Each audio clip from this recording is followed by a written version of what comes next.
and welcome into Delaware Live Weekly. Nick Alessandrini, joined, of course, by my co-host, Pat Garianis. And no, this is not an old show.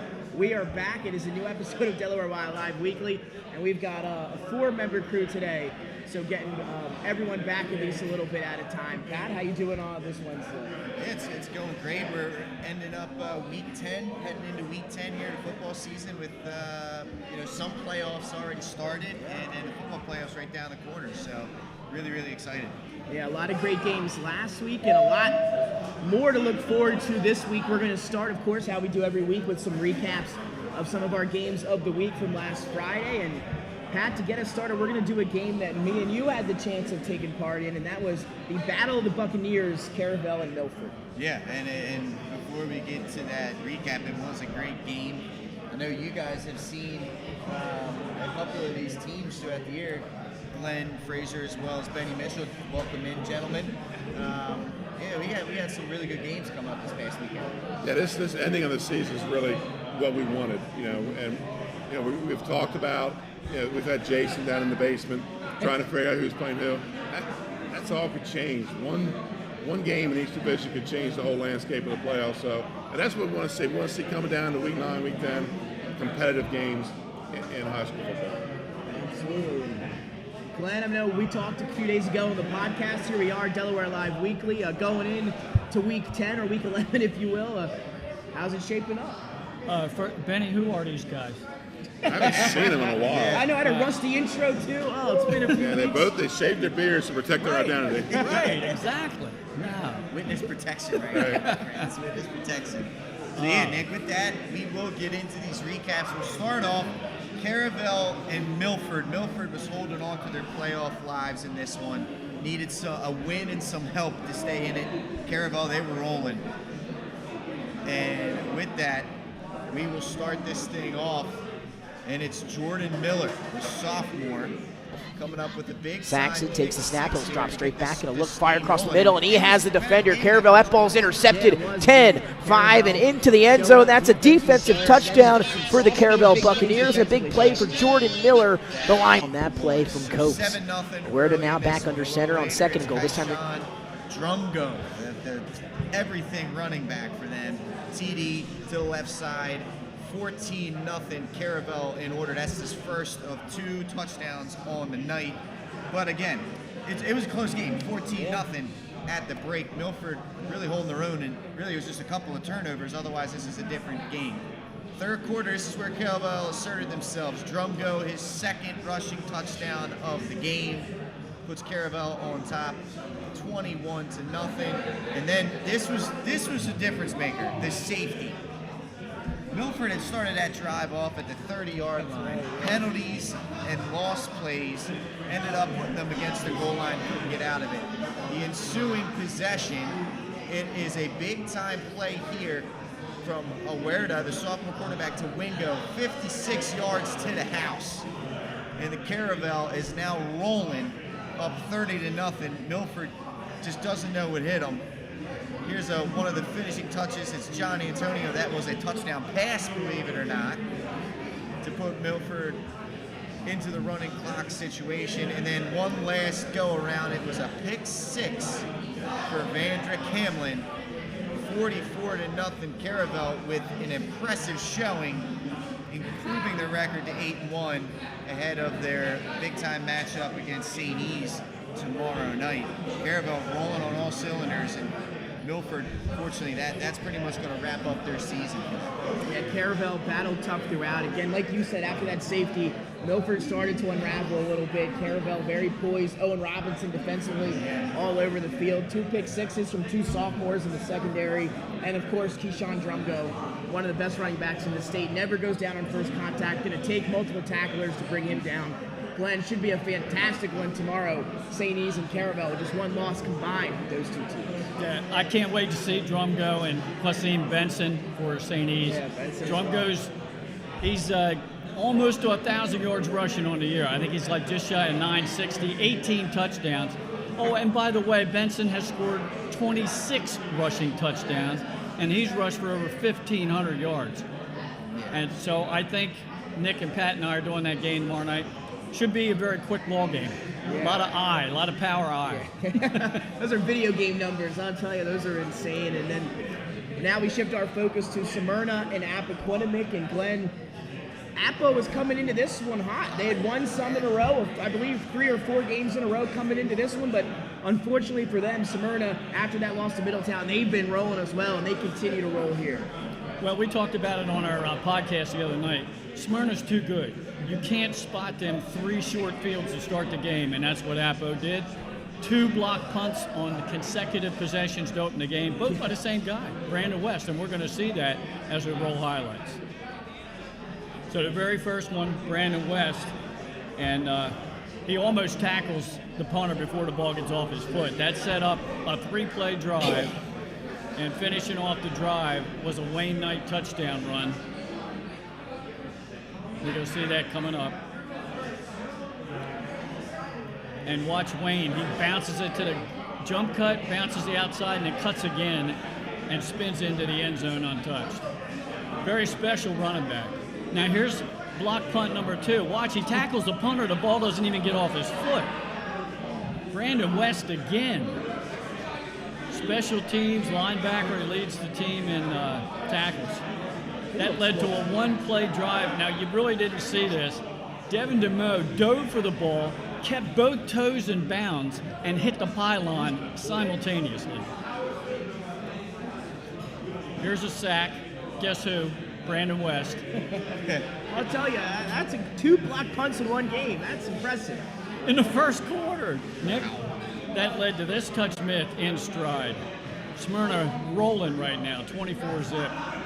Now watch this one to Ymir Knight. Time to throw, sets up over the middle. That one's Wayne Knight. That was a big gainer, got him down inside the 25. And then a few plays later, they feed it to Knight. He finishes it off with a 1-yard run. But now it's 32-0. So those 3 early scores in the short fields, that really put Apo behind the 8 ball. There's the big quarterback, Ryan Von Brandt. Nice out route pattern. And he did a little bit of that in the second and the third quarters. He was pretty effective. But right here, he's pressured and sacked again. That was Charles Carr, Julian Charles Carr, and that led to this play. This is the one with Ymir Knight. Across the middle, bye-bye. 82 yards to the house. Longest play of the game, but not the longest of the year for Ymir Knight. He has one of 90 yards. So now it's 40-0. And this is right before half, kind of like a Hail Mary. And Von Brandt gets picked off.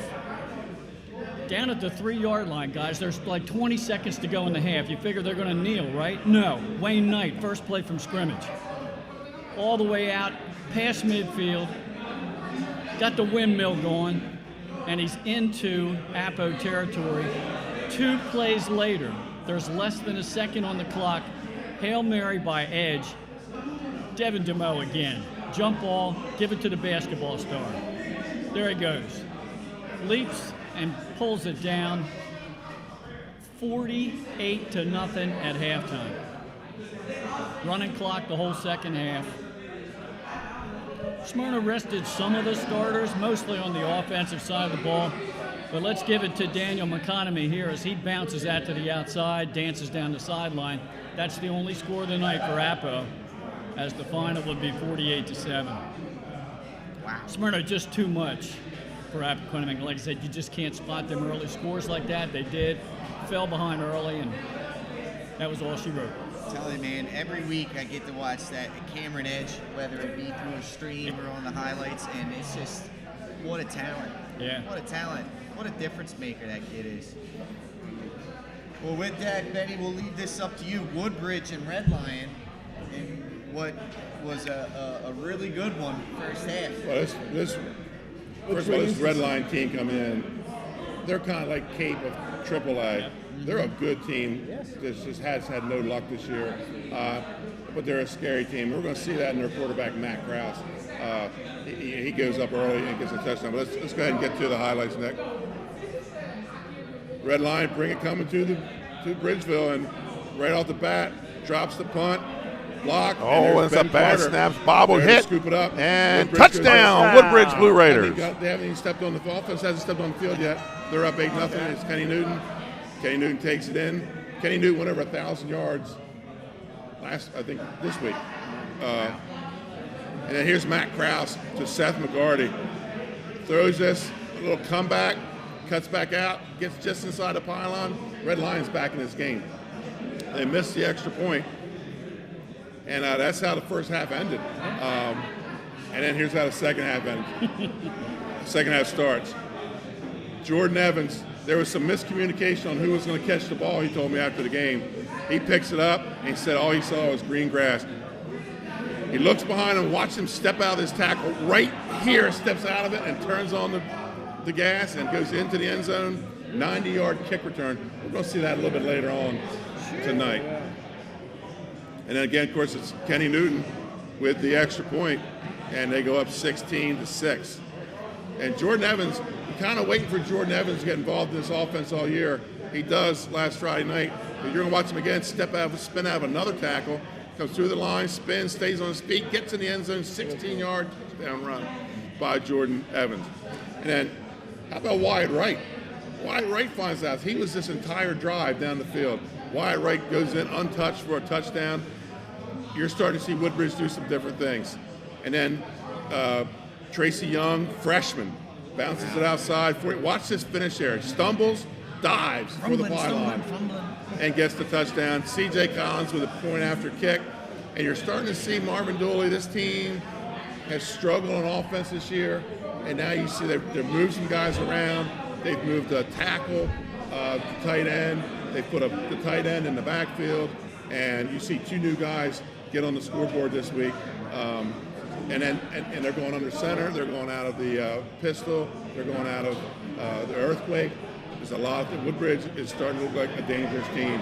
I mean, a 9-0, and they're still a dangerous team going in this playoffs because that defense is just for real. And I mean, we talked about this earlier this week, and maybe the most battle-tested team that's dealt with the adversity, able to overcome that, and still undefeated. That's a lot to say about the Woodbridge Blue Raiders. They look to finish that undefeated season, obviously, this week, and I believe we'll get to this a little bit later, and maybe they're looking at trying to get, again, that top seed, trying to get the number 1 seed in Class 2. So one more week for them to do that. But that kind of wraps up our recaps here for our intro part of the show. We're going to take a short break. When we come back, we've got two of the hottest teams in the state of Delaware with us tonight. That's the Archmere Hawks and the DMA Seahawks. We're going to talk to them after the break. At Ferris Home Improvements, your family's comfort and safety is always our top priority. If you call us for your roofing, windows and doors, siding, decks, kitchen, and bathroom needs, you can expect health-screened craftsmen who wear gloves and face masks and follow minimum 6-foot distancing, virtual conferences to discuss project details, job quotes delivered electronically or brought to your door for your review and approval, and our showrooms in Newark and Rehoboth Beach remain open for limited appointments. We're here together. Operating with precautions. To protect our staff. And our customers. Your home, your community. It's not just where you live, it's where you belong. At Dover Federal Credit Union, we understand what it means to be local. We started here, and we're not going anywhere. We're as local as it gets, and we like it that way. We're not just a financial institution, we are the local credit union that you can trust. Local people, local decisions. Dover Federal Credit Union. Your home. High Five Hospitality was founded in 2004 when 3 guys teamed up to introduce the Buffalo Wild Wings franchise concept to Delaware. They now operate 8 Buffalo Wild Wings, 6 locations throughout Delaware, and 2 locations in Maryland. B-Dubs has weekly and game day specials on their delicious food and beverages. Stop in one of their convenient locations today. The Stone Balloon Ale House features a unique blend of crafted food and an array of spirits, all flavored with a dash of nostalgia. Our culinary mantra is comfort food playfully reimagined, and we prepare seasonal favorites that strive to please the palate and resurface a memory. Limestone Barbecue, from our mouth-watering Texas-style brisket, fall-off-the-bone chicken, and St. Louis ribs. Southern-style sides, mac and cheese, baked beans, cornbread, sweet tea, and our homemade pickles. Be prepared as your bread will be your napkin. Yup, we are that kind of barbecue. Expectation. You'll have a tough time choosing between our exclusive dishes to help get you through the day. French toast, French crepes, Belgian waffles, and of course, our famous Eggs Benedict. High Five Hospitality's mission is to operate 5 brands that serve high-quality products with exceptional hospitality. Welcome to Premier Physical Therapy and Sports Performance. We're a locally owned outpatient physical therapy practice with convenient locations in all 3 counties in Delaware. At Premier, we have experienced physical therapists with advanced credentials, but their hospitality, passion, and enthusiasm is what makes the difference for you. Find our convenient locations at premierptsp.com. You may have tried physical therapy, but have you tried Premier? Back in, ladies and gentlemen, at Delaware Live Weekly, right here at the Buffalo Wild Wings in Christiana. Patrick Ariades, Nick Alessandrini with you. And now we're joined by our first guest, Coach John Belace and the undefeated Archmere Hawks football team. Welcome aboard, fellas. Thanks for having me. Right now, let's just go across. Introduce yourself, position, fun fact, grade, anything. Whatever you guys want to do. Yeah. We'll learn something here. Go ahead. All right, so I'm Kieran Udovich. I'm class of 2023, so I'm basically a junior. And I'm fullback and linebacker. And That's right. I'm Chris Albero, quarterback and kicker. I'm a junior as well, and I play hoops, too. My pregame hype-up song is Detroit Rock City. Nice. Love that, man. Love that. What's up? I'm Kevin DeGregorio. I play middle linebacker and left tackle for the Hawks, and I'm a senior this year. My hype-up song is Hell's Bells. Well done. Jumping right into that. I love that. I'm Connor. I'm a senior. I play wide receiver and defensive back. I'm committed to go to Rutgers next year for lacrosse. That's my fun fact. Congratulations on that. So, Coach, we'll hop right into it. You're getting some love from the crew, man. We'll hop right into it. 9-0 this season so far. You guys have had a lot of success. Talk a little bit about your group and some of the bright spots that you've seen. You want me to start? Set the tone. It's been a great year so far. They're a great group of guys. And, for me, anytime you have success, you start with the players. And these guys have done a great job of building on our culture. They always go to work every week, regardless of who we're playing, what else is going on. Then they've just done a great job of maintaining that sort of workman-like attitude no matter what else is happening. So it's been fun, and we're enjoying the ride, and we're going to have it go for a couple more weeks here. So it's going to be a good time. Yeah, absolutely. And guys, now come over to you here. Obviously able to make it to the state championship game last week. A tough loss for you guys. Just how was that feeling after that game? Did that any motivation, any extra fire on that coming into the season? And now you're looking at an undefeated year. Did that have anything to do with it a little bit? Yeah, that was a terrible feeling. Losing that game is something you never feel, and it definitely motivates you to go hard every day to get back there. Definitely. So what's been the key to, from your players' perspective, what's been the key to this season? Obviously, you guys have come in, locked in, refocused. If you had to name one of many, I'm sure there's many keys here. We've had a good a day at a time, 1 week at a time mentality. Not trying to look ahead of that trophy. Even though it's hard to. Right. We try to just stay focused on each day to get better at practice, and that's kind of been our mentality. All right. And Coach, this one for you. What has kind of the theme been this year for you guys? I know a lot of teams maybe have a theme or kind of a motto or a mindset that they adopt for each particular season. What has kind of been the mentality of your team in your locker room maybe this year as you sit at 9-0? So I don't know that we have a theme exactly, but what I will say is every time we've been able to win, the motto has been celebrate for 24 hours because winning is hard, right? So every win that you get, no matter who it's against, no matter what the score, you want to enjoy that moment because you don't get them forever. But once that 24 hours is done, we're back to work. And that, I think, to go off of what they were saying, for us, every week is just the next week. We've been able to do a really good job of just kind of putting one foot in front of each other and saying, whoever is coming up, we're going to maintain the exact same intensity, the exact same focus, the exact same work ethic, and just approach each week as just the next week, the next opponent. And they've done a really good job of maintaining that. You guys have had some challenges this year. I mean, Wilmington Friends gave you a good run, 24-21. Then St. Mark's, it was 10-7, 26-15 against Tower Hill. Do those games help, especially we're right around the corner from the playoff time, those kind of games through the middle part of your schedule, do you feel like they're going to help you prepare come playoff time? I mean, yeah. I mean, I think after the Howard game, we were all kind of feeling hot. Yeah. I mean, 42-6, we were all pumped up about it. And after the Friends game, that was a huge wake-up call. And then following week, we played St. Mark's, right, I believe? Yeah. Another wake-up call. And then Tower Hill again. And it was just great for us because then, like, we realized, we kind of, like, figured out everything that we're not as good as we think we are yet. So we had a lot of more, like, work to do, and I think that we've done it. And then we're doing good now. And guys, now we'll kind of shift our attention to the game on Friday. And, top two, some of the top teams in the state now, both U and DMA undefeated coming in. Have you seen anything from them? What kind of challenges do they present in Friday night's matchup in a battle of undefeateds?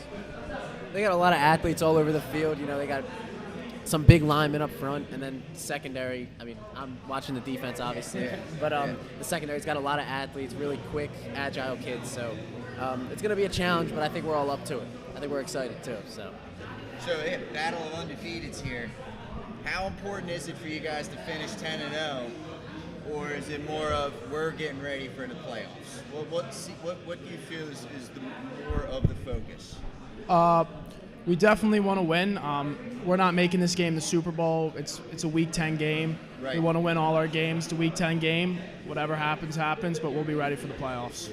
Coach, from your perspective, right, 10-0 versus 9-1 in a deep playoff run. I mean, do you want this icing on top of the cake? Sure. I mean, for me, it's not really a choice, right? I mean, you can do both. For us, we're looking at it and saying this is a chance to measure ourselves against an excellent football team that we know is, going into the playoffs just as hot as anybody, including us. So for us, looking back at the teams you mentioned, every one of those teams is a good football program and a playoff football program. So for us, we want to measure ourselves against the top teams, and DMA is one of those top teams. That being said, the one thing that I always remind these guys is nobody's getting any trophies on Friday night. We said that when we were back with Howard. As good as that felt, it wasn't, we're done.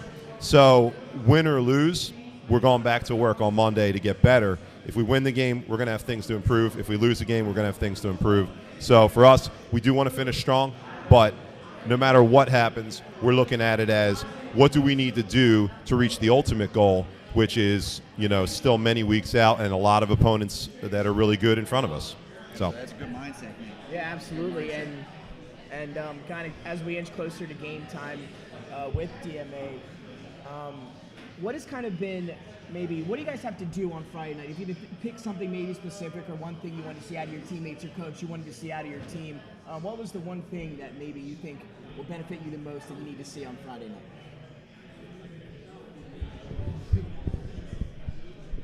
Even though I'm a wide receiver, I do play some tight end, and I know the importance of the trenches in the middle. Oh, yeah. And I think that's always my answer to any big game. The key, as fancy as they have some big players, we have some big play guys. This guy in the middle and a bunch of other guys over there, they're the key. They'll always be the key for the game. I think that's a good Couldn't agree more. So some of you guys alluded to it here, but we'll wrap up with a little bit of fun here from questions. So if you already answered your pregame song, obviously that's fine. The backup question, so it's either A, the song if you didn't say it, or B, is there any pregame ritual that you guys do prior to the game? I like to do my eye black in a Batman symbol. I like that. I don't know why, I just like it. Yeah, I just like that. And my pump-up song, it's a bit from left field, but like Frank Sinatra, I'm into that, man. Like, I like calm stuff. I don't really like to go all rock and roll and rap, but yeah. Flying it to the moon. After he listens to his Frank Sinatra, I tell him to strap up his helmet, and I tell him to just hit his helmet as hard as he can on my helmet, just to get me locked in and focused. That's my pregame ritual. Nice. Fellas, do you guys want to know? You gave the song earlier. I guess I'm kind of boring. I don't really got a pregame ritual. All right, that's kind of do a different thing.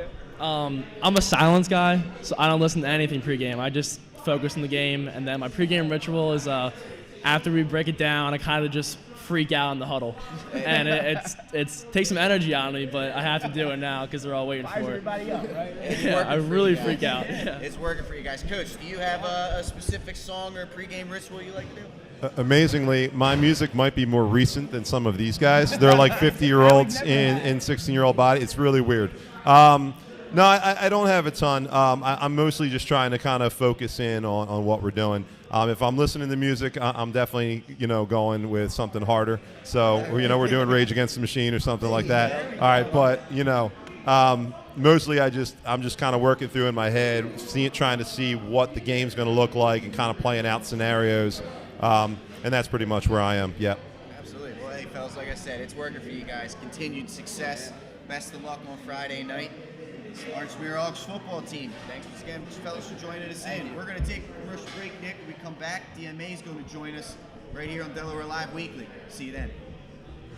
Whether you're planning to buy a home in 3 months, 6 months, or even a year, let me walk you through the process from start to finish and get your questions answered. I'm a DHSA lender with down payment assistance programs or grant money. I can help those with less than perfect credit or those working on their credit. I'm also local and always have been. So call 302-563-5599 or visit bryans.loans.com when you are ready to get started on your road to homeownership. Whether you're planning to buy a home in 3 months, 6 months, or even a year, let me walk you through the process from start to finish and get your questions answered. I'm a DHSA lender with down payment assistance programs or grant money. I can help those with less than perfect credit or those working on their credit. I'm also local and always have been. So call 302-563-5599 or visit bryans.loans.com when you are ready to get started on your road to homeownership. Whether you're planning to buy a home,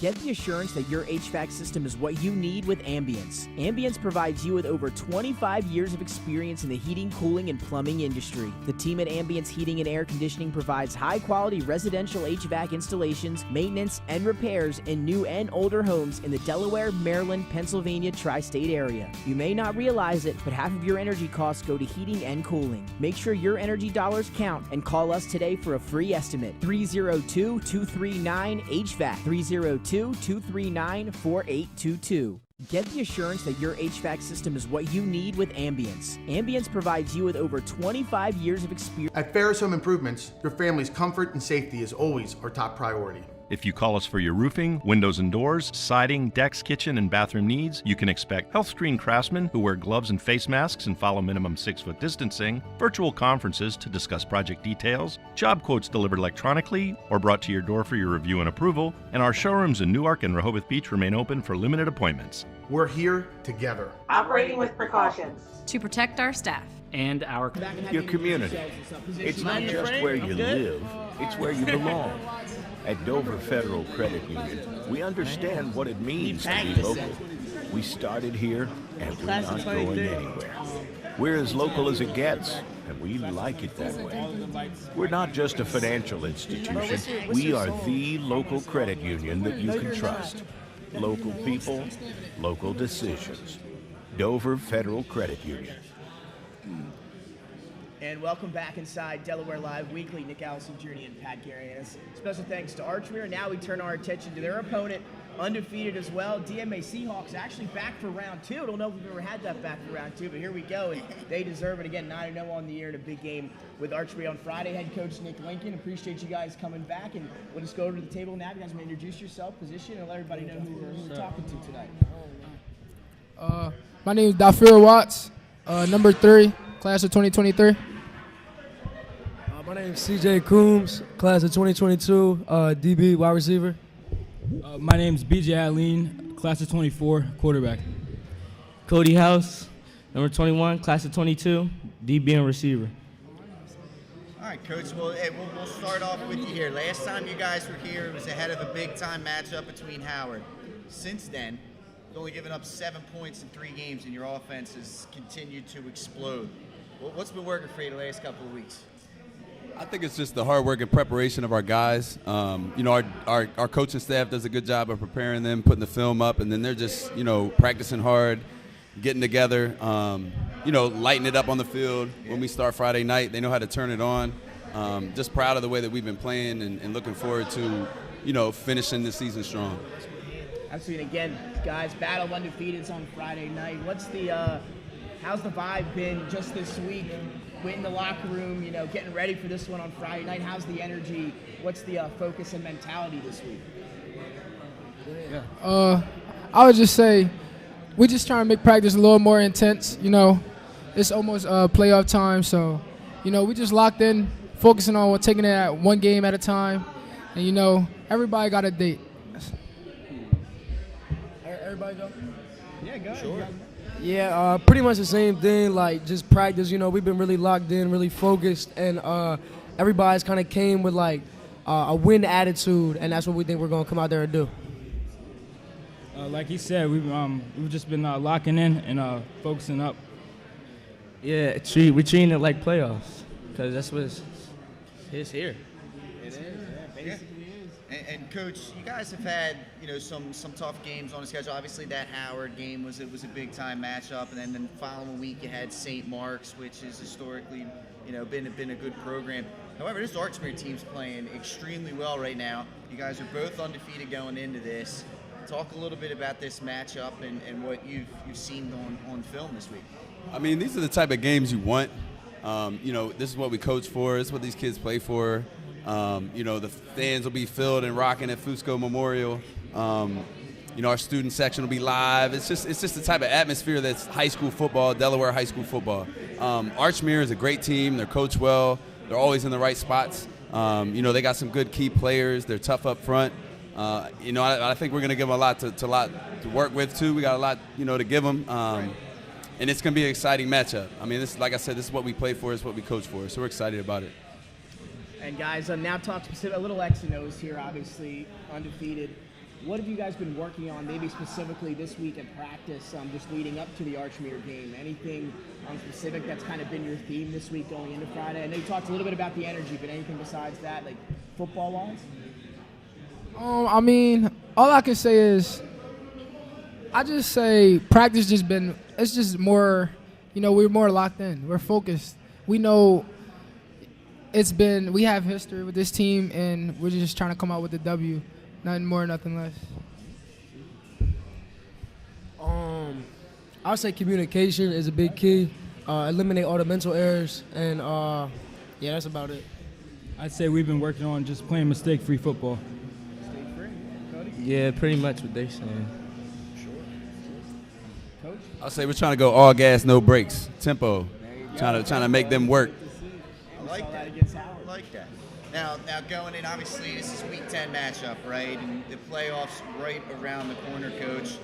The program is trying to really finish off what's been one of probably the best, start and the best year in school history. I mean, what's the focus going into a Week 10 game? I mean, are you treating it like a playoff game to get yourself ready for playoff time? Yeah, we have been. I think the momentum finishing the season with a win here, and would be the best record that DMA's ever had. They've been 9-1 twice. We've also never won a playoff game as a school.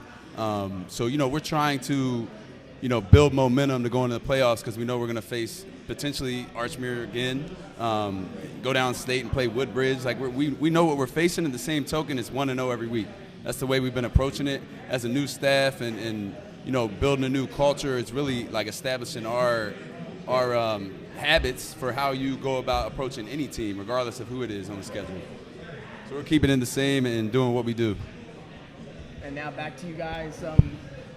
Where do you see this game being decided on Friday night? Offense, defense, special teams in the trenches. What do you think is going to be a big key or the main key to victory on Friday night against Archmere? I say our main keys, I feel like reading and reacting for sure.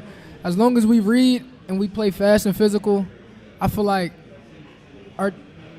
I just feel like we'll come out with the W. I think it's going to come down to our defense. I mean, everybody knows we can put up points in a hurry, but I think we shut down their offense. They're going to have no answer for what we're going to do. Like I said before, just playing mistake-free football. That'll get your job done. I think the line is going to play a really big part in our trenches. And Coach, same question to you. If you had anything to add to that, what's going to be the key for your team in this one, do you feel? I mean, I'm always a big proponent of just the brotherhood. Like, it's the team that stays together. There's going to be adversity at some point. Who knows when or what? We've had the luxury of playing ahead a lot, other than twice St. Mark's Howard we were down by 1 point at halftime. So just expecting to keep on their mentality positive. I want to see our guys pulling each other off the ground. We get tackled, linemen picking up running backs and gang tackling on defense. I mean, it's just playing together and playing strong. But then at the end of the day, you got to win your one-on-one matchups. So we'll be looking to honestly take out some of their guys offensively. Like they got some key guys. Their quarterback plays really well. I think he's key to what they do. So we're ready to rock.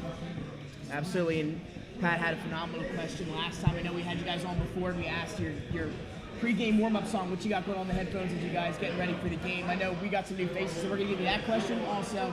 And then on top of it, Pat had a great idea of pre-game rituals. Do you guys do any pre-game rituals on top of that before the game? So we'll start here. And you can do either or pre-game both. Song or, pre-game song, ritual, or both. What do you think?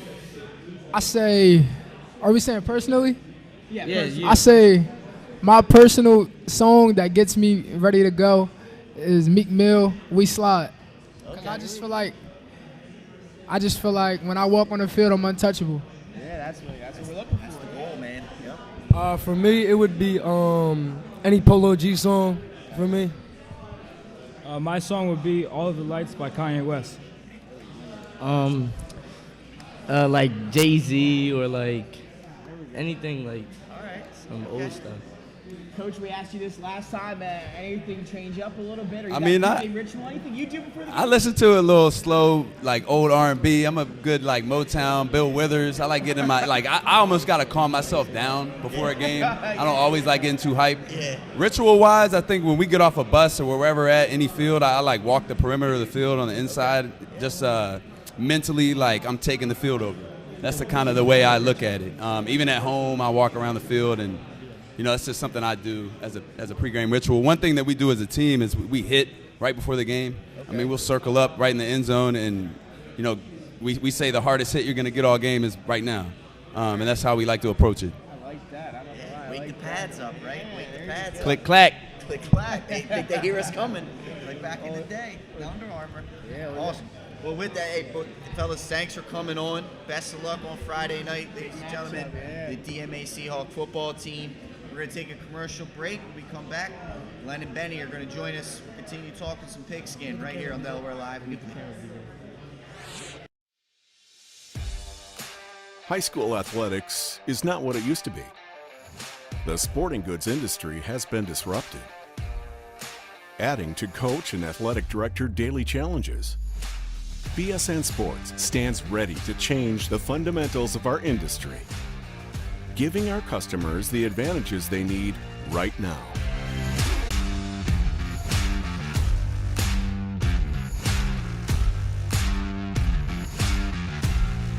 Your dedicated local sales pro is supported with nationwide team service, including sport and category experts.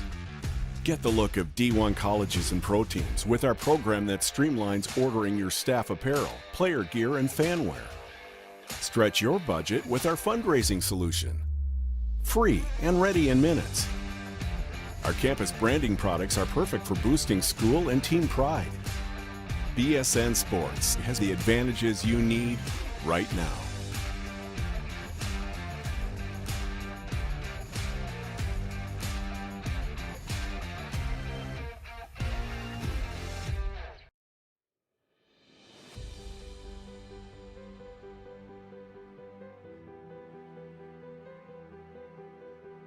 How you doing? My name's Mike Cassidy. I'm the founder and president of Cassidy Painting. I started back in 1984, incorporated in 1986. I never had the word no in my vocabulary. When someone called me to do a job, I always said yes, whether it was a struggle, whether it was 7 days a week, sun up to sundown, it didn't matter. And with that philosophy, we were able to grow to the size we are. We employ close to 80 individuals. We really enjoy being in the family business. I look forward to coming to work every day. And it's so nice to work with the people that we work with in the office.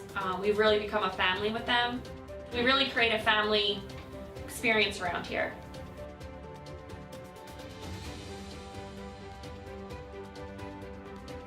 And Cassidy Painting is a very diversified company. We don't say no to anything. We deal with everything from epoxy floors to painting buildings to spray foam insulation, spray fireproofing. If it deals with a coating, we can handle it. So when our customers call and they're under the gun and they know the need to get a job done, they know who to call because we perform. We've always been performed. We've never been replaced out of 37 years of business. For any of your painting needs, we can handle it.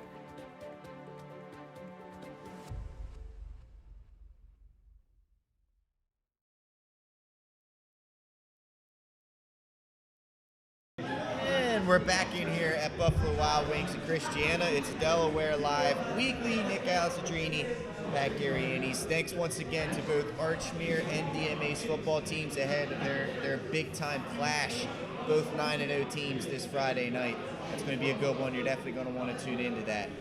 So now we're joined back again here. Glenn Fraser, Benny Mitchell, and fellas, we're going to talk a little pigskin here. First and foremost, I mean, both of those teams, they really brought it tonight, man. They got we said from day one, Class AA was going to be the class of football this year. Don't get me wrong, AAA is good football, but this is the most competitive class. You're coming down 3 undefeated teams left in AA, 1 in single A. You got these two, so one of them is not going to be undefeated after Friday night. And Woodbridge has to play the 2-time defending state champ, so that's not a given either. So I think AA is done what we all said it was going to do. Absolutely. So with that, we'll hop right in, Glenn. We'll hop right into this. Our top 5 for Class A is going to flash up on your screen. And you look at it, Laurel sitting atop at 8-1. St. E's, one of the undefeated teams you talked about, Benny, at 9-0. Glenn, we'll get into something with them. Indian River at 3, Seaford number 4, Tatnall on a 6-game win streak, if I'm not mistaken, coming in at number 5. Looking at a few of those scores last week, Benny, there's a 3-14. Laurel defeating Indian River in overtime. Blocked extra 14-13. On a blocked extra point. Unbelievable on that one there. And Indian River, they've now given the two top teams in Class A a run for the money. They've shown that they're the true number 3 team. And if you're St. E's or Laurel, you're thinking, I want them on the other side of the bracket for the semis. Yeah, you're exactly right. And if we take a look, the top 2 teams in 1A going to step up this week. St. Elizabeth's, Glenn, we'll get to that in a second. They're going to host 2A and number 4 ranked Caravel. 8-1 are the Buccaneers this year. And then also number 1 Laurel, they travel to Delmar, so that'll be a great game there as well. Glenn, big win for you tomorrow. Caravel, St. Elizabeth's, Benson, Drumgo, both of those teams combined just for 1 loss. Just talk a little bit about that game that you're going to have a part of being tomorrow. I think there's going to be a lot of running of the football. From what I've seen, power I formation. Both of them like to go 2 tight ends at times as well to just get things going, put an extra back in there to block for Drumco and Benson. I think there's going to be very timely passing.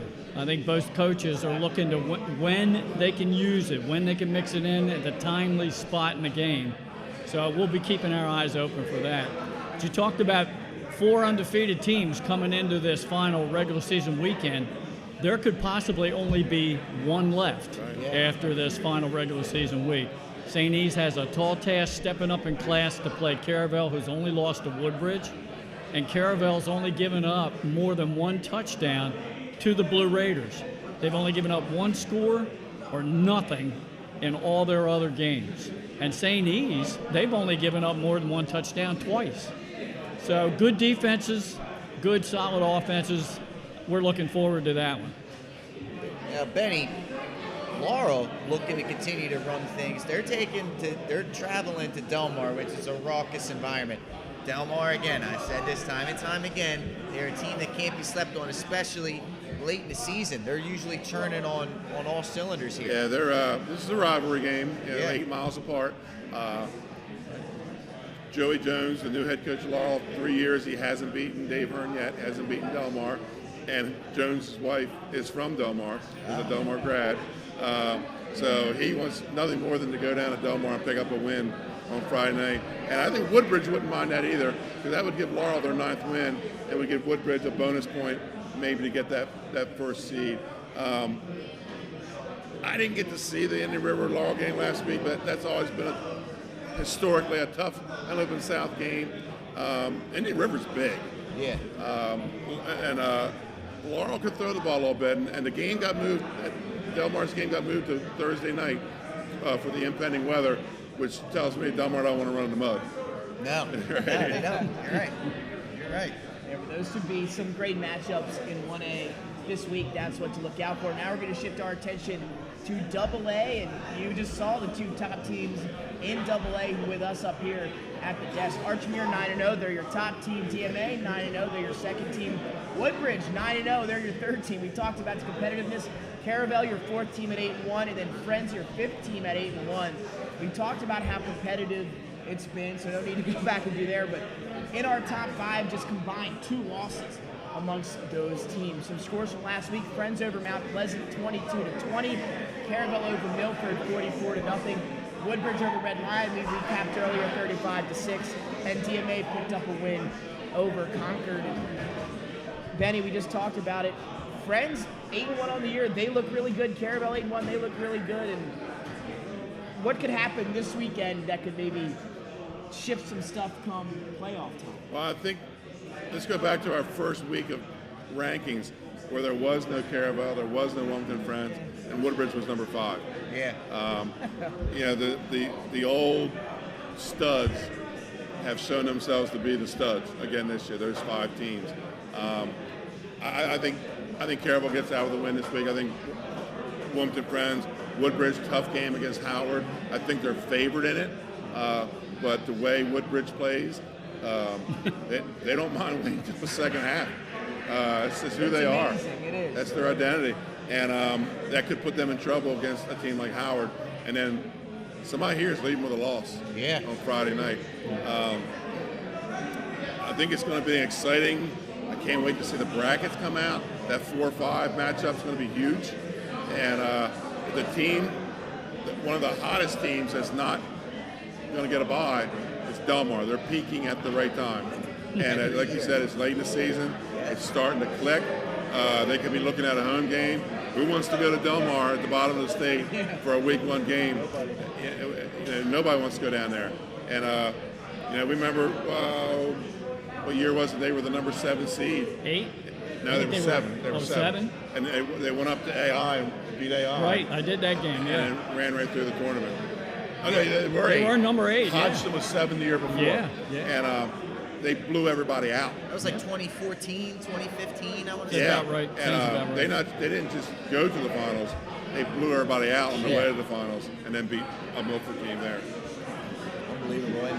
Yeah, I mean, it's some of these scores here. I mean, that Mount loss, Jay feels, puts Howard in the playoffs. Right. Another point of emphasis, Caravel's only allowed 1 touchdown, or more than 1 touchdown in 1 game, and that's against Woodbridge. And, Glenn, talking about, Benny alluded to the playoffs here. According to Jason's bunker notes, this is the matchups you'd be getting. Woodbridge, we get the 1 seed. Archmere the 2. DMA the 3. Friends the 4. St. Mark's Howard in the 9-8 matchup. Sussex Tech at Tower Hill in the 10-7. Concord at Caravel 11-6. Newark at Delmar in the 12-5. Which of those games has you intrigued? I like that 8-9 game. Yeah. Howard and St. Mark's. I don't know how healthy St. Mark's is now. Midway through the season, they were a little banged up.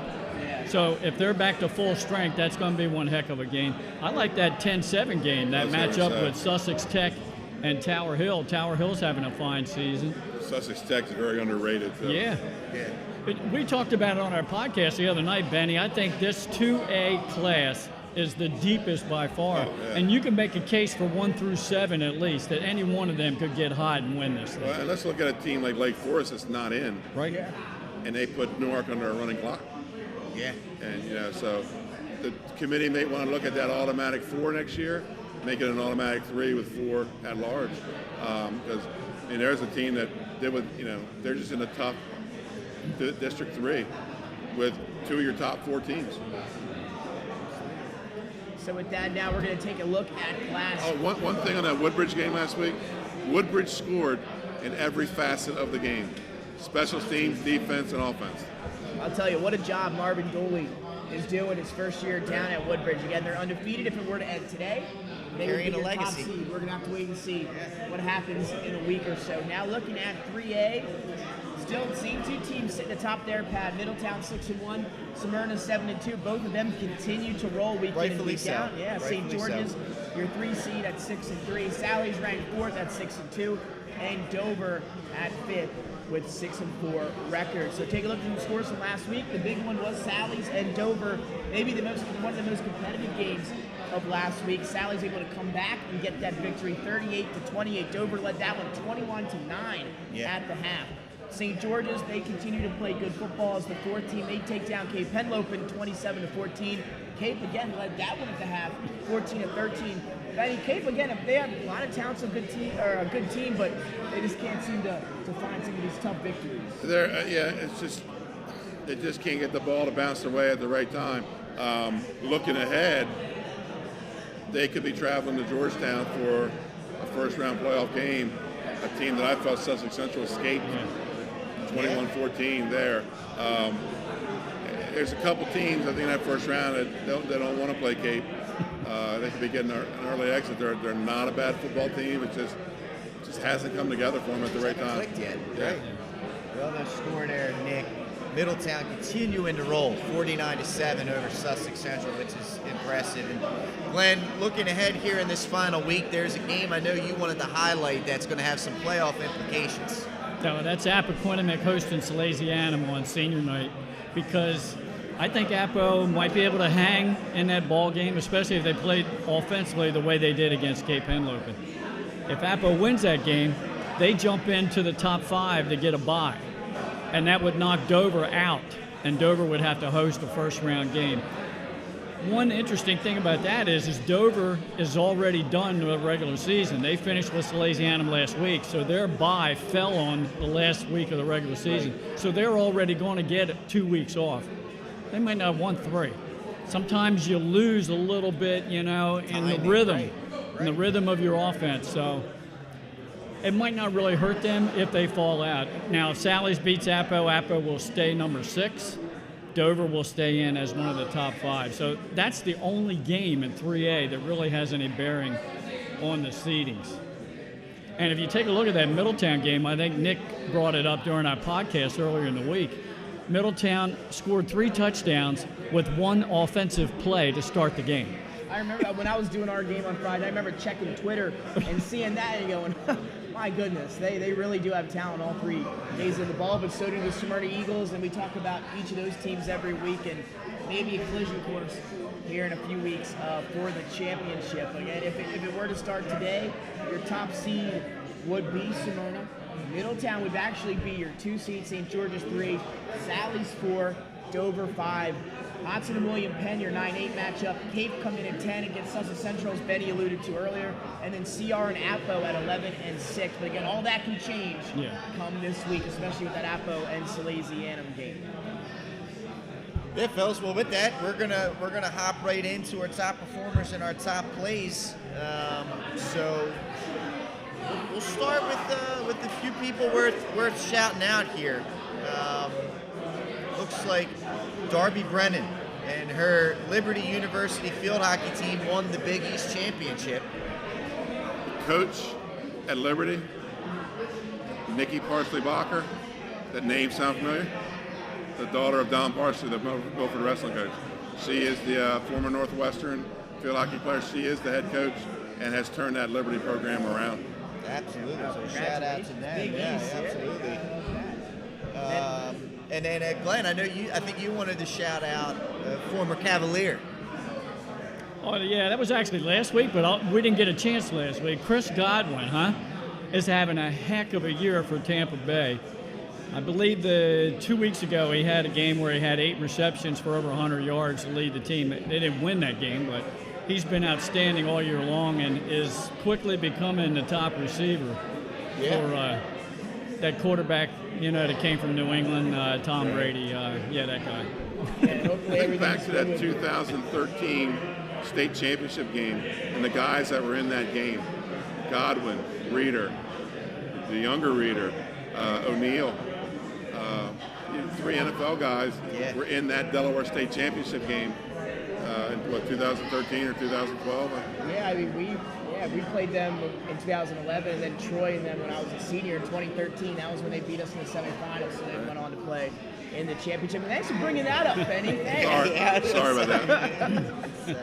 But again, Chrissy's dealing with a little bit of a foot injury this week, so hopefully he'll be able to go on Sunday. I believe something happened at practice. But what a phenomenal season he's having. You mentioned it, Glenn, one of the top receivers in the league this year, and will continue to get better. So with that, we're going to jump into our top plays of the week, brought to you by Delaware Live Sports. As we're almost set ready to let this one go whenever.